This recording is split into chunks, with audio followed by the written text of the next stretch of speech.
fa eo amin'ny lafiny ara-toe-karena sy mifandraika amin'ny fiaraha-miasa Madagasikara sy ny firenena any ivelany kosa indray afaka miasa avy hatrany ny tranobe ny varotra iraisam-pirenena Amerikana. Io moa ny fantatra nandritra ny fotoana ny fanaovana sony ny fanarahana mpiara-miasa teo amin'ity tranobe ny varotra iraisam-pirenena Amerikana ity sy ireo manam-pahaizana isan-tsokajiny mifandraika sy miara-miasa amin'ny fampandehanana izay trano izay nampahafantarina andro any tamin'ny fomba ofisialy tokoa ity sehatra ity araka izao hitaterany Lovaramanatsao sy Christian Alakotra Mangazo.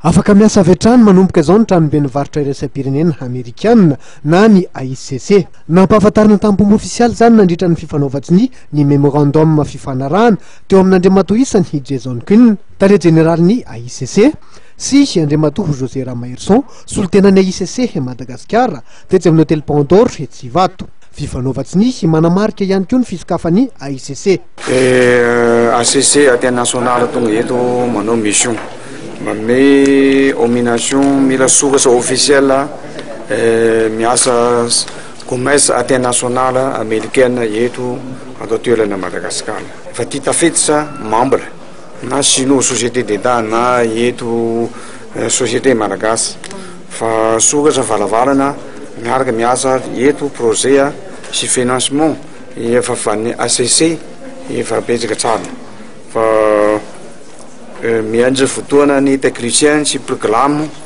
fa expert zay manokatra tandrona fa eto misy projet manangana école anglaise américaine atao zao mitady toerana mitady tany ro. Isan'ny andraikitra sahan'ny AICC ny fampiofanana ny fanakalozana traikefa ny fampiroboroboana ny orinasa ary famatsimbola tetikasa fampandrosoana. Nilaza Andriamatoa Ramaherson José fa misokatra ho andreo mpandrara rehetra mikasa ny tondra ny anjara birikiny amin'ny fampandrosoana ny lafiny ara-toe-karena eto Madagasikara ny AICC. Orinasa mpanjakana sinoa sy mpandrara malagasy vitsivitsy ireo no isan'ny mpikambana ao anivon'ny AICC.